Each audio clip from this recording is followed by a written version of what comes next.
যে কোনো অনুষ্ঠানে এলইডি স্ক্রিন বায়নার জন্য সরাসরি যোগাযোগ করুন আমাদের এই স্ক্রিনে দেওয়া নম্বরে। থ্যাংক ইউ বন্ধুরা।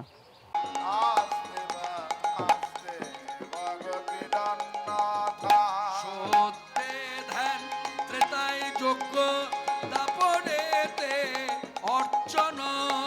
সত্যে ধ্যান ত্রেতায় যজ্ঞ দাপরেতে অর্চন। কলিযুগে সার হলো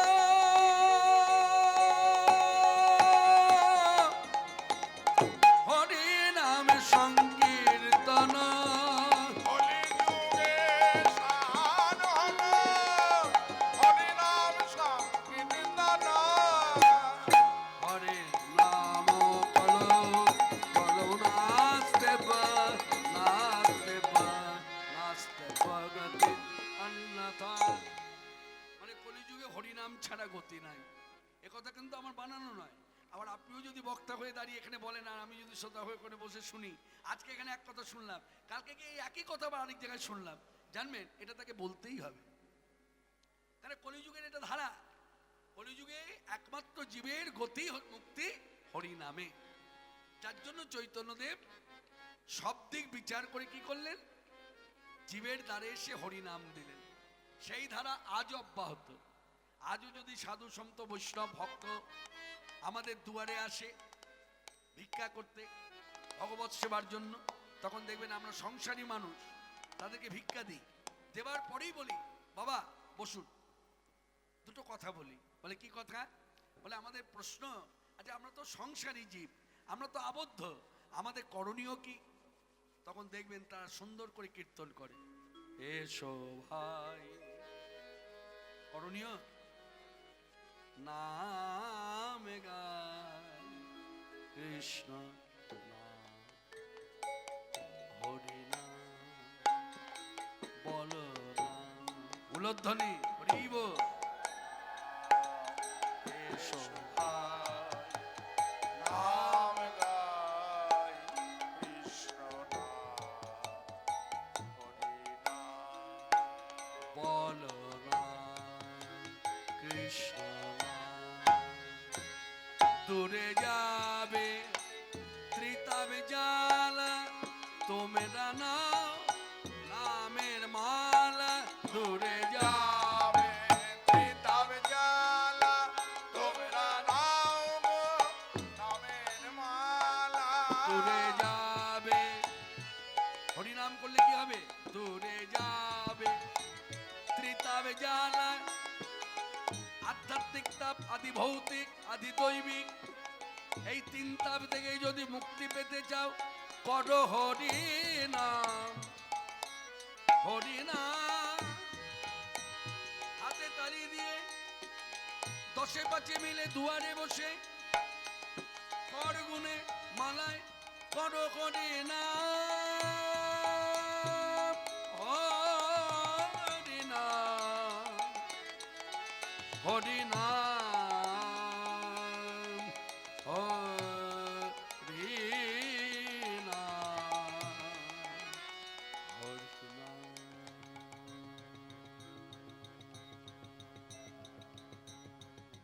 দূরে যাবে ত্রিতাবে জ্বালা, তোমরা নাও গো নামের মালা। বলো নাম কৃষ্ণ নাম হরি নাম। বলো নাম বলো নাম কৃষ্ণ নাম হরি নাম। বলো নাম এসো ভাই নাম গায় কৃষ্ণ নাম হরি নাম। এসো ভাই নাম গাই কৃষ্ণ নাম হরি নাম। সদা সরি, সরি মানে স্মরণ। ওই যে বলি না, নাম নামে অভিন্ন তনু। যেই নাম সেই নামই ভজনিষ্ঠা করি, নামের সহিত আছেন আপনি শ্রীহরি। এই সিদ্ধান্তকে মান্যতা দিয়ে সদা সরি স্মরণ করো শ্রীহরি। বলো হরি হরি নাম করো গাই, হরি নাম করো হরি নাম। হাতে তালি দিয়ে পাঁচে মিলে দুয়ারে বসে মালায় করে শ্রীকল করতালের ধ্বনিতে হরি নাম হরি নাম হরি নাম হরি নাম হরি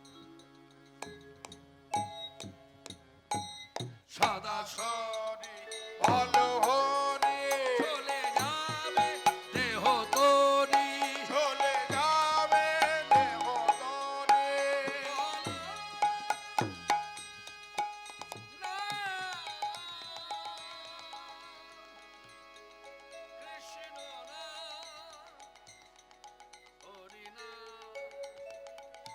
শোনা যাচ্ছে না আমি জানি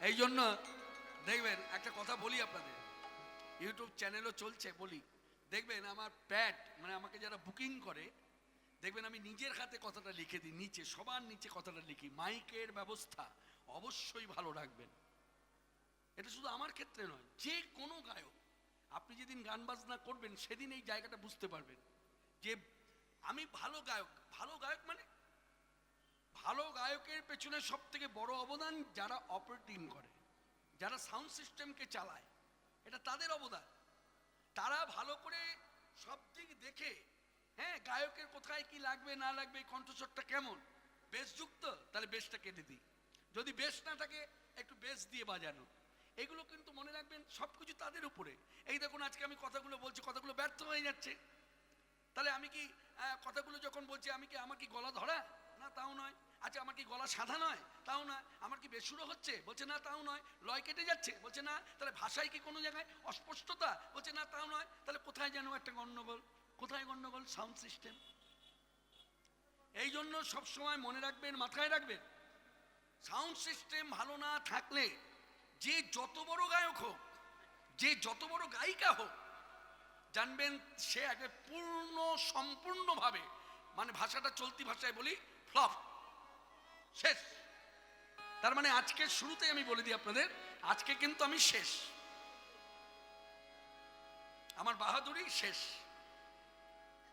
কারণ এই যে একটা কাজ করছি আপনারা শুনতে পাচ্ছেন না তাহলে করাটা আমার বৃথা কিন্তু আমি করছি কিন্তু মনে রাখবেন এই যে কখনো বাড়ছে কখনো কমছে কখনো বাড়ছে কখনো কমছে এটা কি মেজাজ নষ্ট হয়ে যায় গানের একটা মেজাজ থাকে আমি গানটা গাইবো কথাটা বলবো হ্যাঁ হ্যাঁ ভাবটা নষ্ট হয়ে যায় আমি ওটা চলতি ভাষায় মেজাজ আর ভক্তির ভাবে হচ্ছে ভাব তাহলে ভাবটা আসবে কিসে তো যাই হোক এখানে উনিও চুক্তিবদ্ধ আমিও চুক্তিবদ্ধ উনিও অপারেটিং করে টাকা পাবেন আমিও কীর্তন করে টাকা পাবো দুজনেই একই ওনাকে আঘাত করলে আমাকে আঘাত করা আমাকে আঘাত করলে ওনাকে আঘাত করা তাই এখানে একটা কিছু একটা গন্ডগোল হয়েছে মনে হয় আমাদের কোথাও অপরাধ হয়েছে অপরাধ হওয়ার দরুন আজকে প্রভু আমাদেরকে সাথ দিচ্ছে না না আমায় বলতে সাথ দিচ্ছে না তাদের কাজ করতে সাথ দিচ্ছে কোথাও একটা গন্ডগোল হয়েছে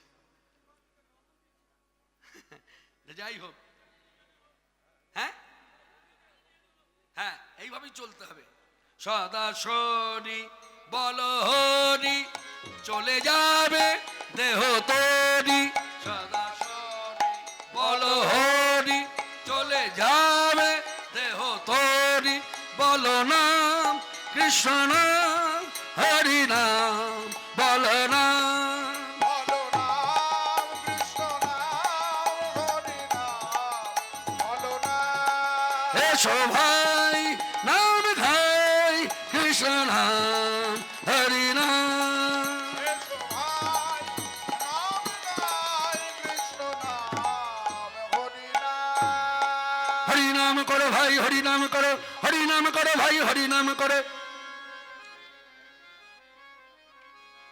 ভেতরে ভেতরে একটা রাগ হচ্ছে কিন্তু কারণ এইরকম মাইকে আমি গান গাই না এখন কিছু বললে পরেই বলবো ওনার অহংকার হয়েছে অহংকারে কিছু না আমি ভালো শিল্পী আমাকে কেন ধরে বেঁধে এনে খারাপ করা হবে হ্যাঁ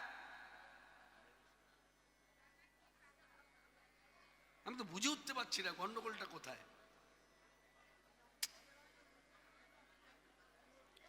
এতিন ভুবনানন্দ হরিল উঠিল মঙ্গল সুর পায়ে প্রেমানন্দে এমন গৌরাঙ্গে রতিমতি জনমিল নামর হরি বলা হল না গো হে হরি বলা অবতা আস্তে। আপনারা আমাদেরকে 10 মিনিট সময় দিন, 10টা মিনিট আপনাদের কাছে সময় চাইছি। মনে হচ্ছে আমাদের মিক্সচারে কোনো গন্ডগোল হয়েছে, তাই মিক্সচারটা আমরা চেঞ্জ করব। এই চেঞ্জ করতে যতটুকু সময় লাগে সেই সময়টুকু আমরা ভিক্ষা চাইছি। আপনারা একটু ধীর স্থির হয়ে বসুন বা বাইরে থেকে ঘুরে আসুন।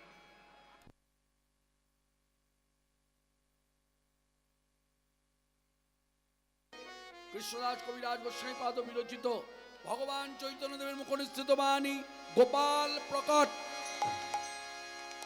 গোপাল প্রকট হয়েছিল কোথায়? গোবর্ধনে।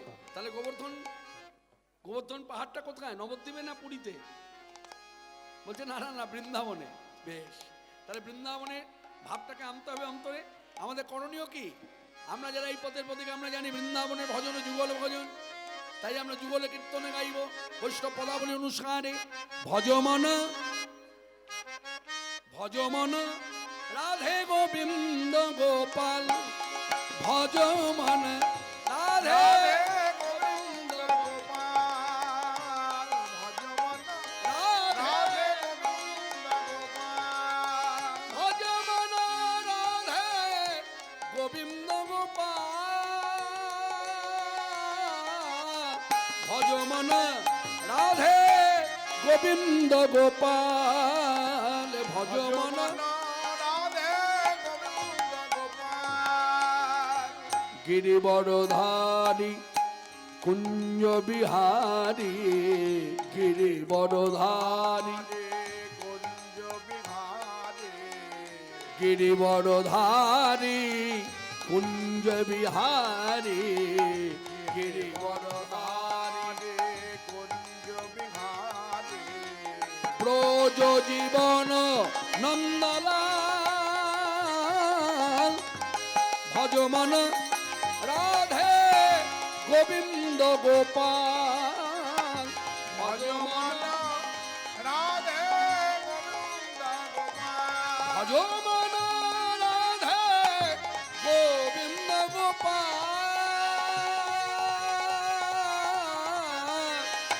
ভজমন রাধে গোবিন্দ গোপাল, ভজমন রাধে গোবিন্দ গোপাল, গোপ কিশোর গোপীচিত চোর নত বড় বড় জনকাল, হে মুরলি বাজাবে ধবলি চড়াবে, মুরলি বাজাবে নবনী চড়াবে, কলে দোলে বন ফুলমাল, রাধে গোবিন্দ গোপাল, ভজমন রাধে গোবিন্দ গোপাল, ভজমন রাধে গোবিন্দ গোপাল, ভজমন রাধে গোবিন্দ গোপাল, দ্বারকাধীশ জয় জগদীশ, দ্বারকাধীশ জয় জগদীশ, দ্বারকাধীশ জয় জগদীশ, জয় জগদীশ, জয় জয় দেবকী দুলাল, হে ভুবন হারি জয় কংসারি, দুষ্কৃত বিনাশ ভাজল, হে যোগী জন দুর্লভ জয় রাধা বল্লভ, যোগী জন দুর্লভ জয় রাধা বল্লভ, সে যে রাধিকা প্রেমে মাতোবাল, রাধিকা প্রেমে মাতোবাল,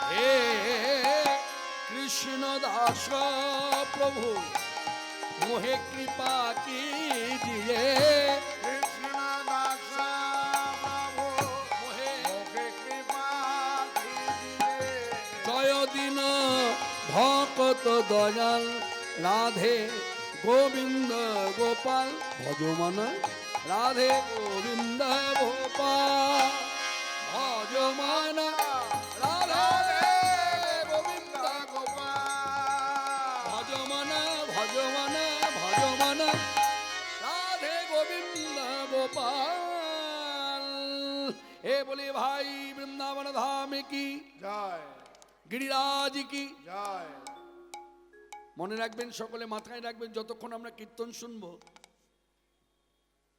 এই যে গোবর্ধনে গোপাল প্রকট, মানে একটু খুলে বলে দিই ভূমিকার মতো করে, এই গোপাল ছিল গোবর্ধন পাহাড়ের উপরে। বিধর্মীর অত্যাচার যখন শুরু হয়, আমি আর ভেঙে বলবো না, শুধু এইরকম ছোঁয়া দিয়েই বলবো, তখন বৃন্দাবনের সকল বিগ্রহ যখন জয়পুরের দিকে চলে যাচ্ছে, তখন গোবর্ধন পাহাড়ে ওই যে গোপালের সেবা করত, তার নাম হচ্ছে বজ্রনাথ, সেবাইতের নাম। সেবাইত যখন দেখছে যে বৃন্দাবনে কোনো বিগ্রহ রাখা যাচ্ছে না, তখন সে খুব চিন্তায় পড়ে গেল যে আমার এই গোপালকে আমি বাঁচাবো কি করে, হ্যাঁ, বিধর্মীদের হাত থেকে বাঁচাবো কি করে। তখন সে বুদ্ধি করে কি করলো, ওই পাহাড় থেকে গোপালকে নিয়ে নামলো, নেমে ওই জঙ্গলের মধ্যে ঢুকে মাটি খুঁড়ে মাটি চাপা দিল গোপালকে, দিয়ে খুব ভক্তি করে বিনয়ী হয়ে বললেন, শোনো, কষ্ট পেও না, জানি তোমার কষ্ট হবে, কারণ তোমার খাওয়া দাওয়া ঘুম স্নান সবই বন্ধ হয়ে গেল, আমি তো আর এখানে থাকতে পারবো না, আমি চলে যাচ্ছি তোমাকে রেখে। তা দেখো, যেদিন আবার দেশে শান্তি ফিরে আসবে, হ্যাঁ, শান্তি ফিরে এলে আমি এসে তোমাকে আবার উদ্ধার করব, মানে মাটি খুঁড়ে বার করে আবার গোবর্ধনে চড়াবো, মানে বসাবো। এই যে বলে গেছে, আর আসে না। এদিকে দিনের পর দিন, রাতের পর রাত ওই গোপাল পড়েই আছে ওই জঙ্গলের মধ্যে অনাহারে, জলপানও বন্ধ, খাওয়া দাওয়াও বন্ধ, ঘুম নাই, স্নান নাই। কি হতে পারে একটা মানুষ যদি ঘুম স্নান খাওয়া দাওয়া সব বন্ধ থাকে, মানুষ দিয়ে ভাবুন তাহলে তার অবস্থাটা কেমন হতে পারে, কতটা কষ্টকর হতে পারে। ঠিক গোপালেরও তাই। কেন এইভাবে বলা হচ্ছে, সবসময় আমাদের একটা মানুষ, বেশিরভাগ মানুষের ধারণা এই বিগ্রহ বলুন, মাটি দিয়ে গড়া হোক, ধাতু দিয়ে গড়া হোক, বা চিত্রপট বলুন, একটা ধারণা, হ্যাঁ, এদের মধ্যে মধ্যে প্রাণ নাই। কিন্তু না, দেখবেন যখন সেবাই তার, হ্যাঁ, যে ঘরে সেবা কার্যে, হ্যাঁ, স্থাপন করে না, যে নিত্য সেবা হবে, সেখানে প্রাণদান করে, প্রাণদান করে। প্রাণদান মানে প্রাণটা এলো, তার মানে এই যে আপনার নিঃশ্বাস প্রশ্বাস বইছে, তারও বইছে। আপনার যেমন গরমে গরম লাগছে, বাতাসের প্রয়োজন, তারও তাই। শীতে যেমন আপনি গরম জামা গায়ে দেন, যার জন্য দেখবেন অনেক মঠ মন্দিরে দেখবেন অন্য, এখন যে বিগ্রহকে দর্শন করুন, গায়ে কিছুই নাই, কিন্তু শীতকালে যদি বিগ্রহ দর্শন করেন, দেখতে পাবেন গায়ের মধ্যে চাদর জড়িয়ে রেখেছে। তার মানে কি অনুভব, তোমারও শীত লাগছে, তোমারও ঠান্ডা লাগছে। তা আজকে এই লীলায়, গোপাল প্রকট লীলার মধ্যে গোপালের যা যা ঘটনা সব আমরা শুনব, সব চৈতন্য চরিতামৃতে বর্ণনা আছে। বলেছেন কে? ভগবান চৈতন্যদেব। কখন বললেন না, ভগবান চৈতন্যদেব তখন সন্ন্যাসী হয়ে মায়ের আদেশ নিয়ে তিনি নীলাচলে যাত্রা করেছেন। এই যে মহাপ্রভু নীলাচলে যাত্রা করেছেন, নীলাচলের ঠাকুর হচ্ছে জগন্নাথ। সেখানে তো জগন্নাথ একা নয়, জগন্নাথের সঙ্গে ভাই বোনও আছে, সঙ্গে বলরাম আছে, সঙ্গে বোন আছে, সুভদ্রা, বলরাম আর জগন্নাথ, এই মিলিয়ে 3 ঠাকুর। মনে রাখবেন, এতদিন আমাদের ধারণা ছিল এই 3 ঠাকুর হচ্ছে আদিবাসীদের ঠাকুর। ভগবান চৈতন্যদেব যেদিন নীলাচলে পৌঁছলেন এবং নীলাচলে থাকলেন, সেদিন থেকে আমরা জানতে পারলাম যে জগন্নাথ আদিবাসীদের ঠাকুর নয়, জগন্নাথ হচ্ছে আমাদের ঠাকুর। কেন না, জগন্নাথই কৃষ্ণ, কৃষ্ণই জগন্নাথ। এই যে কৃষ্ণই যে জগন্নাথ, এই যে অনুভব, এই অনুভবটা আমার আপনার মধ্যে ছিল না। চৈতন্যদেব গিয়ে তিনি প্রচার করলেন যে শুনুন শুনুন জগৎবাসী, এই জগন্নাথ অন্য কেউ নয়, সাক্ষাৎ ব্রজেন্দ্রনন্দন শ্রীকৃষ্ণই জগন্নাথ, জগন্নাথই শ্রীকৃষ্ণ। এই জগন্নাথের উপর একটা গান আছে, এই গানটি যিনি লিখেছেন তিনি হলেন বিদ্রোহী কবি কাজী নজরুল ইসলাম, তার লেখা গান। জানি না আজকে গানটা শুনে আপনাদের কতটা ভালো লাগবে, কিন্তু গানটা খুব একটা ভালো মাপের গান। কেন এইভাবে বলছি, মাইকের সাউন্ড সিস্টেম ভালো নেই, এটা আপনারা বুঝতেও পারছেন। তা যতই আমি ভালো করে গাই না কেন, ভালো লাগবে না শুনতে, কারণ আমার নিজেরই গান গেয়ে ভালো লাগছে না। এটা মনে রাখবেন, এটা একটা শিক্ষণীয় কথা।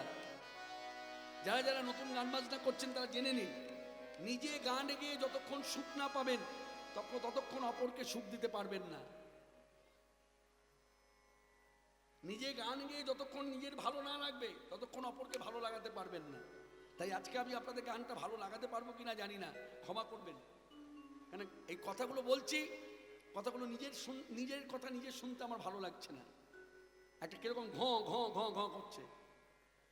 গানটা ধরা মাত্রই বুঝতে পারবেন, জগতের নাথ করো পার, গানটা মরে গেল। সূক্ষ্ম গান, জগন্নাথের কাছে প্রার্থনা করছে বিদ্রোহী কবি কাজী নজরুল ইসলাম, জগতের নাথ করো পার, করো পার হে, জগতের নাথ করো পার। একজন মুসলমান তিনি জগন্নাথের উদ্দেশ্যে এইভাবে বলছেন। এই জায়গাটা ভাবুন, এই জায়গাটা ভাবুন, অন্তর দিয়ে ভাবুন, কতটা অন্তর্হিত দর্শন হলে তবে জগন্নাথের কাছে এইভাবে বলতে পারে। তাই কাজী নজরুল ইসলাম বলছে, হে জগন্নাথ, তুমি তো জগতের নাথ, জগতের নাথে করো পার, করো পার হে, জগতের নাথে করো পার, জগতের নাথ করো পার, করো পার হে, জগতের নাথ করো পার।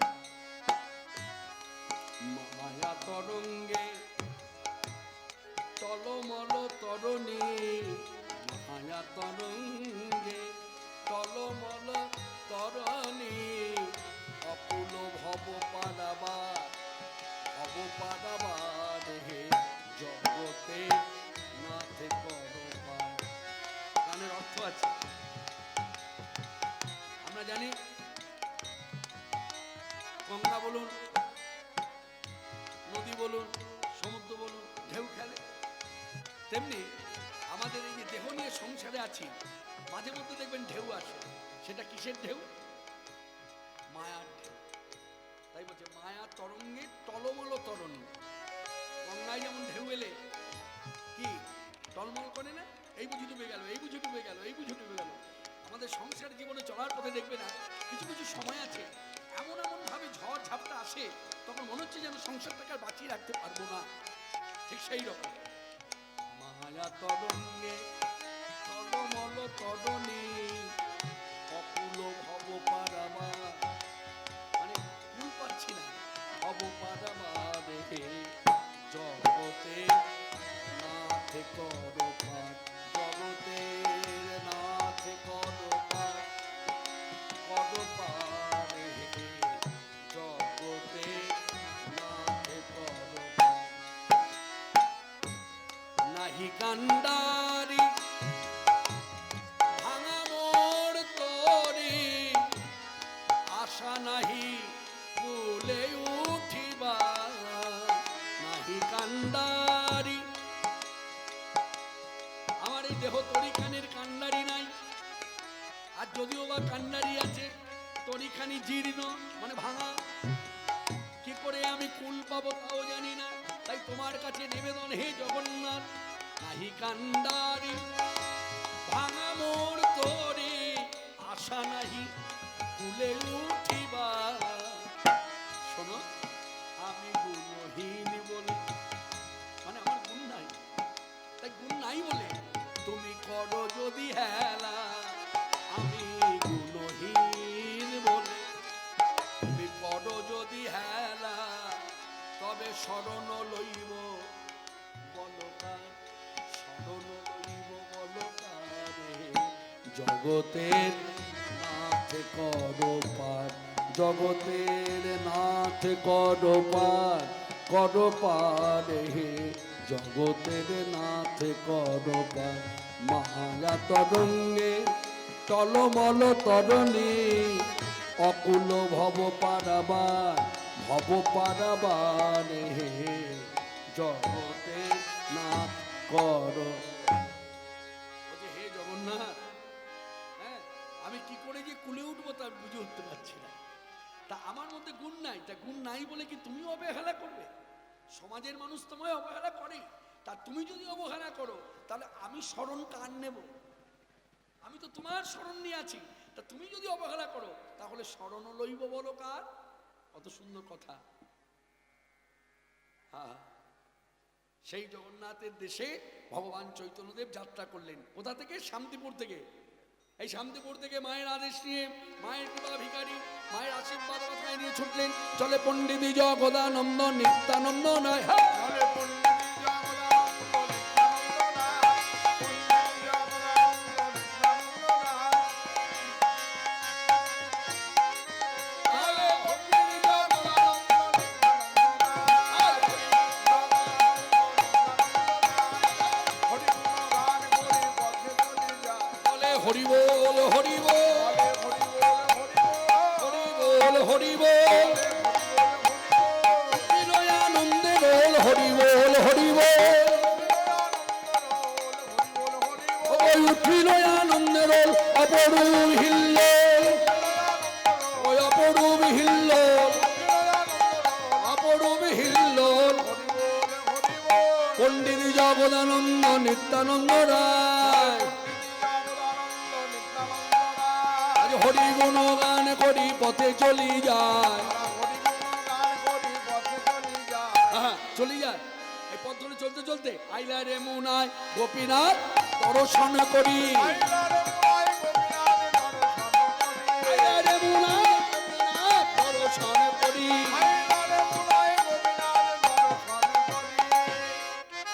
দর্শন করবার পরে ওই গোপীনাথের বাড়িতেই বসে মাধবেন্দ্র পুরীর কথা কনে গৌর হরি।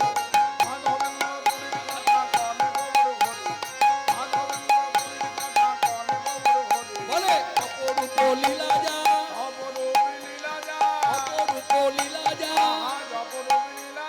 কৃষ্ণ প্রেমের শুদ্ধ ধার অপরূপ লীলা যা, কৃষ্ণ প্রেমের শুদ্ধ ধার মুক্ত প্রেমে করুণা, মুক্ত প্রেমে করুণা। ওই অপরূপ মাধবেন্দ্র পুরীর কথা কনে গৌর হরি।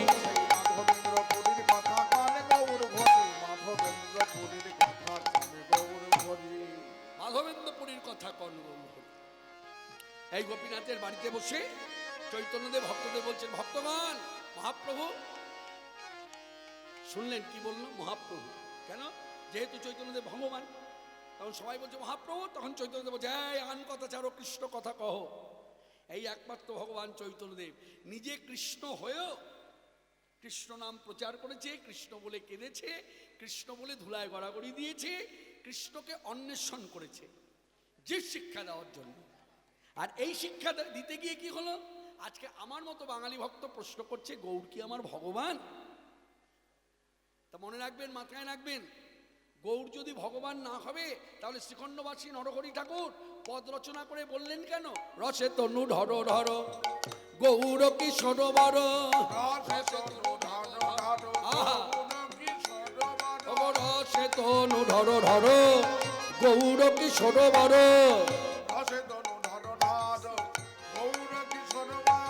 ওগো এবে নাম শ্রীকৃষ্ণ চৈতন্য, এবে নাম শ্রীকৃষ্ণ চৈতন্য,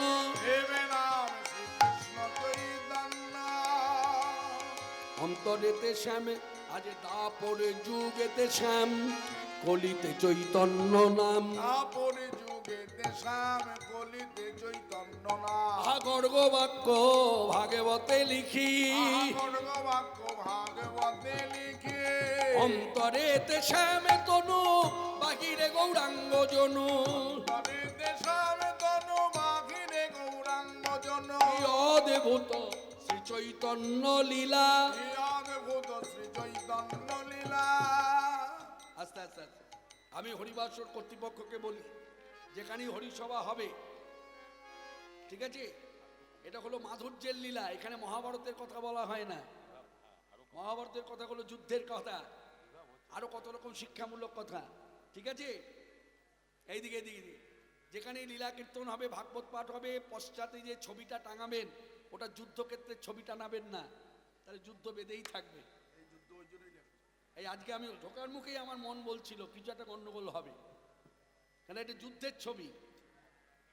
ওই দেখুন ধনুকে বাণ যোজনা করছে, শ্রীকৃষ্ণ আদেশ করেছে চলো এগিয়ে যাচ্ছি, বাণ নিক্ষেপ করো শত্রুকে। তাই এখানে কি শত্রুর লড়াই?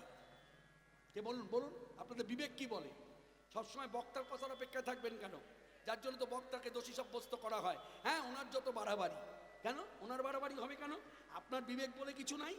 আপনি তো সভা তৈরি করেছেন, সবাই কি ছবি দেওয়া হয়, কি ছবি দেওয়া উচিত, এটা আপনি বিবেচনা করবেন না? বক্তা বলে দেবে, তারপর আপনার জ্ঞান ফিরবে। হ্যাঁ, আচ্ছা এইদিকে মনে রাখবেন, যেখানে কীর্তন হবে, ভাগবতীয় কথা হবে, সেগুলো হলো মাধুর্যের কথা। এটা মাধুর্যের ছবি নয়, এটা ঐশ্বর্যের ছবি। এখানে বোঝা যায় ভগবান কৃষ্ণ কত বড়, কত বিশাল, কত শক্তিধর। যদি বসাতেই হয় ছবি আঁকতে হয়, রাধা কৃষ্ণ যুগল ছবি দেবেন, ওটা মাধুর্য। বলে গেলাম মান্যতা দেবেন, যদি মান্যতা দিলেন ভালো, না দিলে কোনো ব্যাপার নয়। আমার কথা উপস্থাপনা করলাম, শুনলেন এই মাত্র। অন্তরেতে শ্যাম তনু, বাহিরে গৌরাঙ্গ জনু, অন্তরেতে শ্যাম তনু, বাহিরে গৌরাঙ্গ জনু। কি অদ্ভুত শ্রী চৈতন্য লীলা, কি অদ্ভুত শ্রী চৈতন্য লীলা।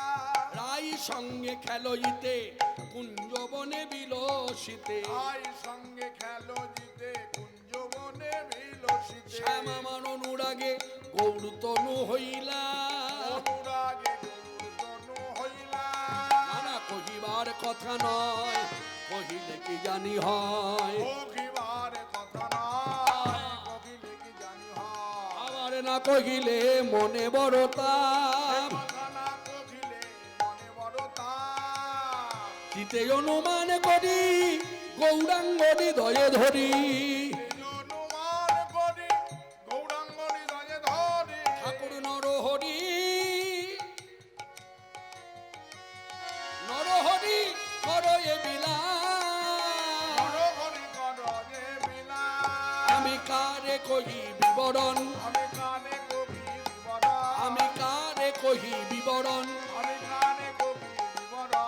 এ কথা শুনিবে বা কোন জন, না কহিলে ফাটে মন, আর শুনিবে বা কোন জন। না কহিলে ফাটে মন। শুনিবে বা কোন জন, কানে কবি বিবরণ। ও নরহরি করয়ে বিলা, নরহরি করয়ে বিলা। ভগবান শ্রীকৃষ্ণ চৈতন্য। ভগবান শ্রীকৃষ্ণ চৈতন্য। সেই শ্রীকৃষ্ণ চৈতন্যদেব এই গোপীনাথের বাড়িতে বসে ভক্তদের শোনাচ্ছেন। ভক্তগণ মন দিয়ে শোনো। পূর্বে শ্রী মাধবেন্দ্রপুরী, আইলা বৃন্দাবন, ভ্রমিতে ভ্রমিতে ভ্রমিতে গেলা যথা গোবর্ধন। পূর্বে শ্রী মাধবেন্দ্রপুরী, আইলা বৃন্দাবন। বৃন্দাবন ভ্রমিতে গেলা গোসাই যথা গোবর্ধন। এই গোবর্ধন পাহাড় আর এই গোবিন্দ কুণ্ড, ওই রাধা কুণ্ড, এই বৃক্ষতলে বসে আছে মাধবেন্দ্রপুর। এখন বসে আছে এমনি এমনি বসে আছে না, বসে আছে, বসে বসে কীর্তন করছে। জয় রাধা রমন, জয় কুঞ্জ বিহারী। হ্যাঁ, জয় রাধা রমন, জয় কুঞ্জ বিহারী, জয় রাধা রমন, জয় কুঞ্জ বিহারী, জয় রাধা রমন, জয় কুঞ্জ জয় কালীয় দমন, জয় কালীয় গোবর্ধন গিরিধারী,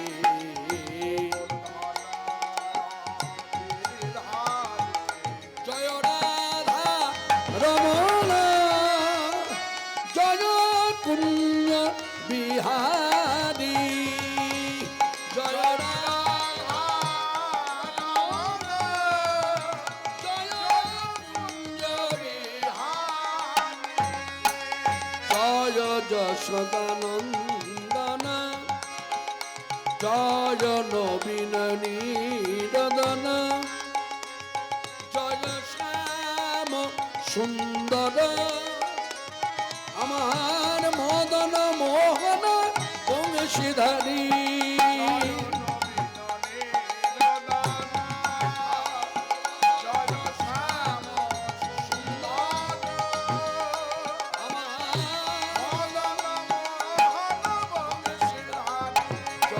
যশোদানন্দ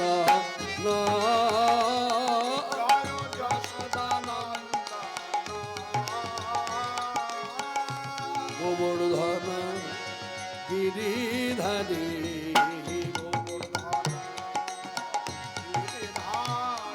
শুধু কি গোবর্ধনধারী আরো বলা যায় গোপী জানা হৃদি বিহারী গোপী জানা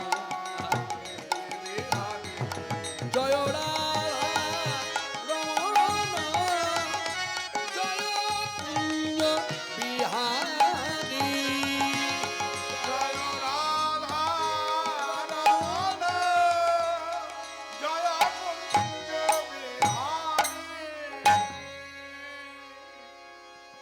এই সেই ধাম বৃন্দাবন, বৃন্দাবনের লীলা নৃত্য। এই যে ছবিটা দেখছেন এটা হলো যদুবীর। যদুবীর আখ্যা দেওয়া হলো কেন? বলে পৃথিবীতে অনেক বীর আছে, স্বর্গমত্ত পাতাল খুঁজলে এইরকম বীর পাওয়া যাবে না। কত বড় বীর! যুদ্ধক্ষেত্রে লাগাম ধরেছে, অস্ত্র ধরেনি। হাতের মধ্যে কি আছে? ওই দেখুন পাঞ্চজন্য শঙ্খ। এই পাঞ্চজন্য শঙ্খটাই কৃষ্ণের পক্ষে যথেষ্ট। কারণ এই শঙ্খের ধ্বনিতে আপনি ওই শত্রু নিধন করতে গিয়ে ধনুকে বাণ যোজনা করে অর্জুন ধনঞ্জয় যা করেছে, মনে রাখবেন যদুবীর তার থেকে অধিক কাজ করেছে। কথাগুলো মন দিয়ে শুনুন। এটা অর্জুন প্রশ্ন করেছিলেন যে আচ্ছা সখা, তোমার মতো বীর তো আমি দেখলাম না এই যুদ্ধক্ষেত্রে, যতদিন যুদ্ধ চলল তোমার মতো বীর আমি খুঁজে পেলাম না। বলে কেন? বলছে বিনা অস্ত্রে শত্রু দমন, শত্রুকে শিথিল করে দেওয়া একমাত্র তোমার দ্বারাই সম্ভব। বলে কেন, কি দেখলে? বলে আমি যুদ্ধক্ষেত্রে দেখলাম তোমার পাঞ্চজন্য শঙ্খের নিনাদে হস্তি ভুলে গেল তার মদমত্ততা, মানে মাতাল হাতির মাতলামি ভুলে গেল তোমার শঙ্খের ধ্বনি শুনে। তোমার শঙ্খের ধ্বনি শুনে অশ্ব থেমে যায় তার গতিবেগ। আমি দেখলাম যুদ্ধক্ষেত্রে ঘোড়া ছুটতে ছুটতে আসছে, সেই ছুটন্ত দুরন্ত ঘোড়া তোমার শঙ্খের ধ্বনি শোনা মাত্রই স্থির হয়ে গেল, অশ্ব থেমে যায় তার গতিবেগ। আবার এমন কি দেখলাম, আরো কি দেখলাম জানো? তোমার শঙ্খের ধ্বনি শোনা মাত্র সৈনিকের হাত হতে অসি ঝনঝন করে খসে পড়ে গেল। আবার এই যদুবীর জানবেন, 2 অক্ষরের নাম শুনলে তার দেহটা এইরকম কেঁপে উঠত। শুধু কাঁপুনি নয়, কণ্ঠটা শুষ্ক হয়ে যেত, চোখে আসতো জল। যার জন্য অর্জুন প্রশ্ন করেছিলেন, বলো বলো বলো বলো কৃষ্ণ, কে সে হয় তোমার? কে হন তিনি তোমার? তোমার আকর্ণ বিস্তৃত বদ্ধ পলাশ লোচন, সেই চোখে আছে তোমার জল। ওই 2 অক্ষরের নাম কি আছে? ওই নামের মধ্যে কি এমন শক্তি যা তোমাকে নাড়িয়ে দেয়? তখন কৃষ্ণ বলেছিলেন, অর্জুন ওগো ধনঞ্জয়, তাহলে একটা কথা বলি তোমায়, শোনো। তুমি যার কথা বলছো আমি বুঝতে পেরেছি, ওই 2 অক্ষরের নাম হলো রাধা। আমি আজও জানতে পারি না, আমি আজও জানতে পারি না, আমি আজও জানতে পারি না, আমি আজও জানতে পারি না, কে যে আমার হয় নাই, মিছা কথা বলি না, কে আমার হয় নাই, মিছা কথা বলি নাই, কে কে যে আমার হয় নাই, আজও জানতে পারি নাই। এই সেই যদু। এই ছবিটা ভালো করে লক্ষ্য করুন, এটা হলো ঐশ্বর্য প্রকাশ। যার জন্য গীতা আর ভাগবত দুটোর মধ্যে ফারাক কি? কিন্তু দুটো গ্রন্থই কিন্তু একে অপরের পরিপূরক। গীতা পড়লে কি জানবো না, গীতা পড়লে আপনি জানতে পারবেন ভগবান কৃষ্ণ কত বীর, কত শক্তিশালী, কত শক্তিধর ইত্যাদি। আবার সেই কৃষ্ণ আমার সঙ্গে তার কি সম্পর্ক, এই সম্পর্ক বোধটা যদি জাগাতে হয় বা জানতে হয়, তাহলে আপনাকে ভাগবতের দুয়ারে আসতে হবে। ভাগবত না পড়লে আপনি জানতে পারবেন না এই শক্তিধর কৃষ্ণ আপনার কে হয়।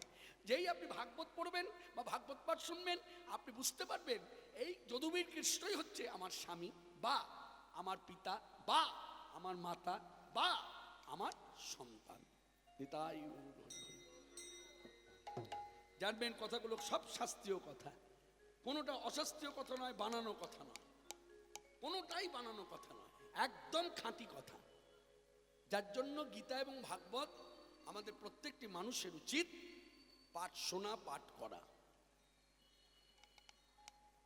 তা সেই কৃষ্ণ যে এই বৃন্দাবনে বিচরণ করছেন গোবর্ধনে, সেই গোবর্ধন পর্বতের পাশে এসে বসেছেন মাধবেন্দ্রপুরী ধাম বৃন্দাবন।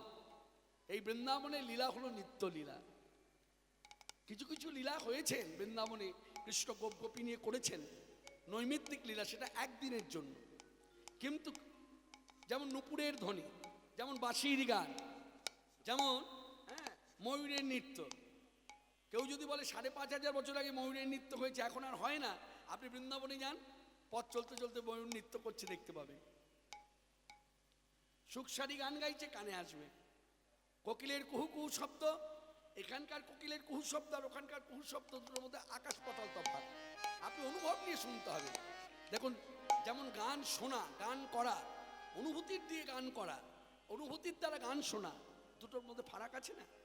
তাই এইখানে জড়জগতে চলার পথে আমাদের কলকাতায় থেকে বা কলকাতার আশেপাশে জেলায় থেকে পশু পাখির যে কলরব, সেই কলরব আপনাকে যত না আকর্ষণ করে, বৃন্দাবন ভূমিতে বসতি করে কিছুদিনের জন্য 10 দিন থাকলে পরে বুঝতে পারবেন সেখানে যে পাখির কলরব, তার মহিমাই আলাদা।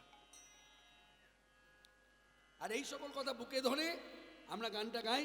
জানি না আজকের পরিবেশন কেমন হবে, কিন্তু সকলের বাসনা। আসার সময় ছেলেরা বলছিল যে কৃষ্ণদা, আপনি যখন আসরে যাচ্ছেন আমাদের এই গানগুলো একটু শোনাবেন। আমার ইচ্ছা তো প্রচুর গানটা শোনাবো, কিন্তু কিভাবে শোনাবো, কিভাবে কি হবে এটা আমি নিজে জানি না। আজও সেই বৃন্দাবনে বাঁশি বাজে বাজে রে, আজও সেই বৃন্দাবনে বাঁশি বাজে বাজে রে, আজও সেই বৃন্দাবনে বাঁশি বাজে বাজে রে, আজও সেই বৃন্দাবনে। কালার ভাসি শুনে, কালার ভাসি শুনে বনে বনে কত শত ময়ূর নাচে রে, আজও সেই বৃন্দাবনে বাঁশি বাজে রে, আজও সেই বৃন্দাবনে বাঁশি বাজে বাজে রে, আজও সেই বৃন্দাবনে। আছে সেই রাধা রানী বাঁশি শুনে পাগলিনী, আছে সেই রাধা রানী, রাধা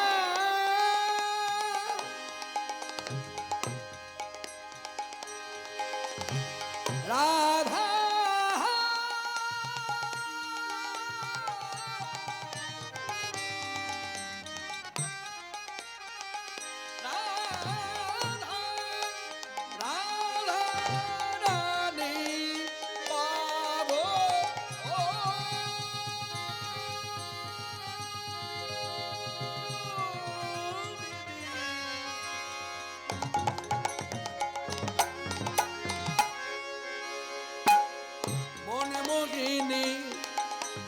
কৃষ্ণ বক্ষ বিলাসিনী মহাভাবে স্বরূপিণী রাধা লক্ষ্মী ঠাকুরানী, মোদের রাধা রানী, রাধা রাধা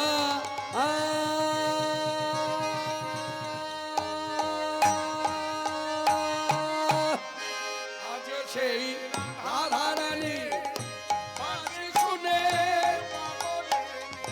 অভিশানে রাই ধনী অভিযানে অষ্ট সখী শিরোমণি নব নব নব সাজে রে, আজও সেই বৃন্দাবন বনে বাসি বাজে রে উলধ্বনি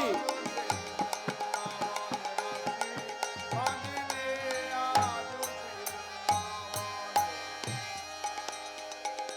আজও সেই লালনা মানে আলাপনা গোয়ালা মেয়েনা যারা ভগবান শ্রীকৃষ্ণকে ভালোবাসে, যাদের ভালোবাসার রীতিনীতি ধারা গোবিন্দ তোমারে হলামে বলে, তুমি আমার হলে কিনা জানি না, তুমি আমার কবে হবে আমি তাও জানি না, তুমি আমার হবে কি হবে না আমি তাও জানি না, তুমি আমার হতেও পারো নাও হতে পারো, কিন্তু তোমার হলাম আমি তোমারই হলাম।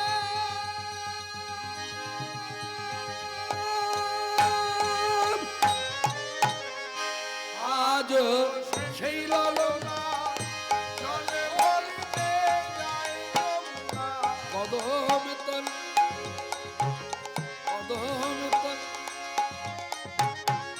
সেই ছলনা কৃষ্ণ আছে রে আজ বাজিরে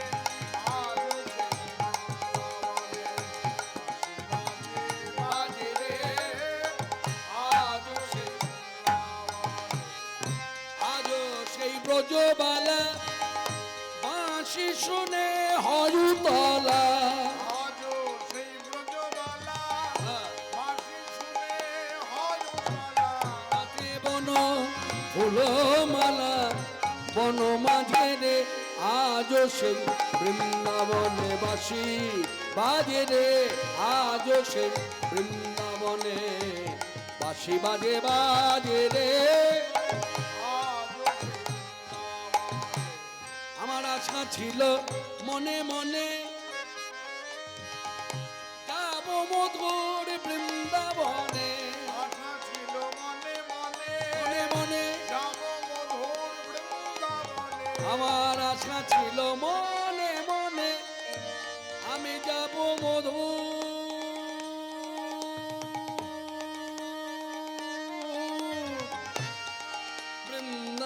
বৃন্দাবনে, আশা ছিল মনে মনে যাব মধু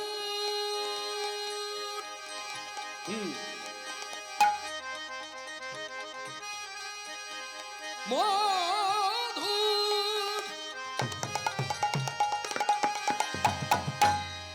যাব মধু আমি যাব মধু মধু মধু মধুর মধুর বৃন্দাবনে আশা ছিল মনে মনে যাব মধুর বৃন্দাবনে। ভবা পাগল জয় ভবা জয় ভবা জয় বাবা, জয় ভবা জয় বাবা। ভবা পাগল রয় বাঁধনে মায়ার কাছে রে মায়ার কাছে রে আজও সেই বৃন্দাবনে বাসি বাজে রে আজও সেই বৃন্দাবনে বাজে বাজে আজও সেই বাঁশি শুনে বনে বনে বাঁশি শুনে বনে বনে কত শত ময়ূর নাচে রে বাঁশি বাজে রে বাঁশি বাজে রে বাঁশি বাজে রই বলে রাধা কই।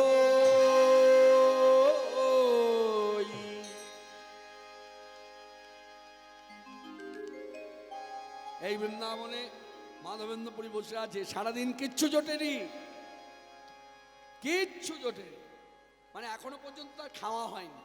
আচ্ছা যার খাওয়া হয় না বা জোটে না, যে ভাষায় বলি না কেন, তাহলে সে তো ভিক্ষা করতে পারে, ভিক্ষাও করবে না। বলে তাহলে এই বৃত্তিটাকে কি বৃত্তি বলে? একে বলে অযাচিত বৃত্তি। মানে এক কথায় কৃষ্ণ নির্ভরশীল ভিখারি। মানে তুমি দিলে খাবো, না দিলে খাবো না। ভাবটা কেমন জানেন? বলে কেমন? এখানে একটা গানের মধ্য দিয়ে কথাটা বোঝাতে চাই। এই গানটি যিনি গাইতেন তিনি হলেন আমাদের সীতারাম ওঙ্কারনাথ বাবা। সীতারাম ওঙ্কারনাথজি সিদ্ধ পুরুষ, তা তিনি গাইতেন। কথাগুলো শুনুন, খুব শিক্ষণীয় কথা, ভক্তি রাজ্যের কথা। যে পথে চালাবে সে পথে চলিব, যে কথা বলাবে সে কথা বলিব। যে পথে চালাবে সে পথে চলিব, যে কথা বলাবে সে কথা বলিব। যে পথে চালাবে সে পথে চলিব, যে কথা বলাবে সে কথা বলিব। যে পথে চালাবে সে পথে চলিব, যে কথা বলাবে সে কথা বলিব।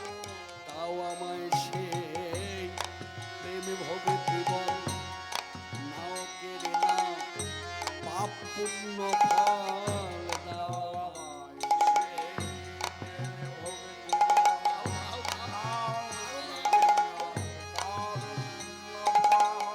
ঈশ্বরী দেহরি যাহা কিছু করি সকলই তোমারি, সকলই তোমার।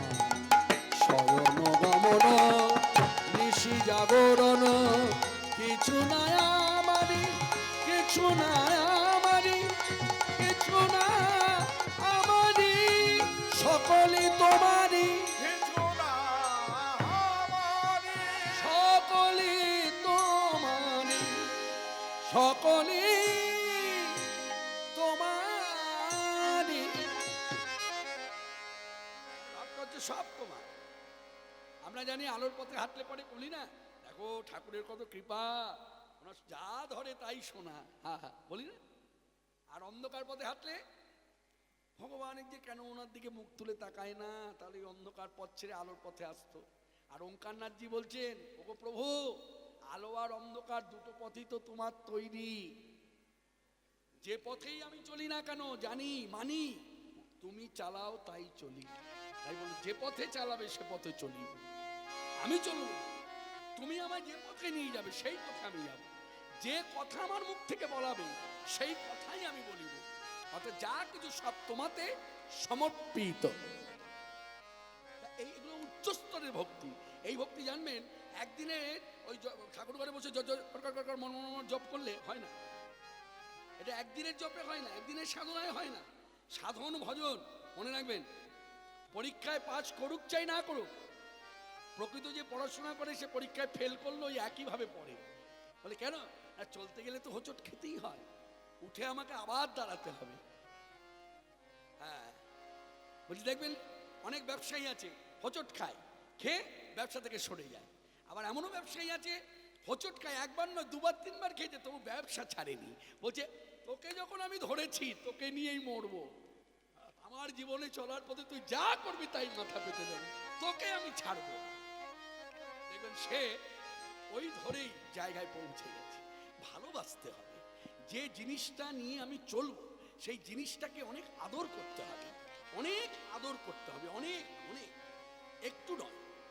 না হলে ভাবুন, কীর্তন জগতে আমার 44 বছর হয়ে গেল। এখানে যারা আছেন অনেকেই সাক্ষী, আমার কথাগুলো যে বানানো কথা বা লোকের কাছে বাহাদুরি পাওয়ার জন্য কথা তা নয়, বা সবার কাছে প্রচার করা যে দেখুন কীর্তন জগতে যারা আছে তার থেকে আমি বেশি বেশি বয়স হলো এই জগতে আছি, এটাও প্রচার করা নয়। যেমন এই যে ঘোষপাড়া থেকে এসেছেন দুজন, এই যে স্বামী স্ত্রী বসে আছে, যাদের হাত ধরে এই হরিসভায় আসা। এদের গ্রামে যখন আমি গেছি তখন কত বছর বয়স? আপনার বাড়ির অনুষ্ঠান যখন করেছি তখন কত বছর বয়স? হ্যাঁ, তাহলে কত বছর আগে হয়েছে আর এখন কত বয়স? তাহলে এই যে এতটা বছর যে রয়েছি, আমি নিজেকে দিয়ে বলতে পারি আমি কি কম লাঞ্ছনা পেয়েছি? কম জায়গায় অমর্যাদা হয়েছে? শুধু কি যশ পেয়েছি? না, কোথাও অপযশ হয়েছে। এই দক্ষিণ চব্বিশ পরগনা জেলা আমাকে তৈরি করেছে। আমি যদি এইভাবে বলি খুব একটা ভুল হবে না। এই যে পালবাড়ি, ওই যে ফতেপুর পালবাড়ি কীর্তন অনুষ্ঠান হয় দোলের সময়, এবছরও আমায় ডেকেছিল, তারিখ দিতে পারলাম না। তা এই পালবাড়িতে একবার বহু বছর আগেকার কথা বলি, কীর্তন করতে এসে, হ্যাঁ কীর্তন চলাকালীন একটা ঢেলা এসে আমার কপালে পড়লো। ওই ঢেলা আমাকে শিক্ষা দিল। ওই ঢেলা যখনই পড়লো তখন বুঝলাম যে নিশ্চয়ই ভালো হচ্ছে, ভালোর দিকে যাচ্ছে, বা আমি ভালো করতে পারি, যার জন্য আমার ভেতর থেকে ভালোটা বার করার জন্য কেন বেরোচ্ছে না, তার জন্য খেদ হচ্ছে। খেদ বশত ঢেলাটা ছুঁড়েছে। এটা আমাকে অপমান করার জন্য ছড়েনি। আমার ভেতরে আমার কোয়ালিটি আছে, সেই কোয়ালিটিটা আমাকে প্রকাশ করতে হবে, সেটা পারছি না কেন, এই খেদ হচ্ছে। এইরকম ভাবে পথে পড়ে থাকতে হবে। হ্যাঁ, শুধু আশা করলে হবে না মানুষ আমায় সম্মান দেবে। যেমন সম্মান দেবে তেমনি মান নষ্ট করবে। সম্মান দিলে আনন্দ হবে, আর মান নষ্ট করলে ভেঙে পড়বো, তা কখনো নয়। ভক্তির পথে জানবেন, এটা খুব উচ্চস্তরে ভক্তি। রঘুনাথ দাসকে শিক্ষা দিয়েছিল চৈতন্যদেব, অমানি মানদ কৃষ্ণ নাম সদা লবে। তার মানে যে তোমায় মান দেবে তাকে তুমি মান দেবে, এটা তো বাঞ্ছনীয়। আর যে তোমার মান নষ্ট করবে তাকেও তোমার মান দিতে হবে। কিন্তু আমাদের এই ভক্তির পথে জানবেন, আমাদের ভেতরে একটা এমন অহংকার গরিমা কাজ করে, যারা আমার প্রশংসা করে তাদেরকে আমরা সমাদর করি, আসুন আসুন বসুন বসুন। যে আমার অপযশ গাইছে তাকে আমি মুখটা ঘুরিয়ে নিলাম না। এই আচরণগুলো আপনারা সাধুদের মধ্যে দেখতে পাবেন। সাধু নিন্দা করছে, সাধু জানে কে নিন্দা করছে, সেই আবার মঠে এসেছে, তাকে জিজ্ঞাসা করছে প্রসাদ পেয়েছ, বিগ্রহ দর্শন করেছ।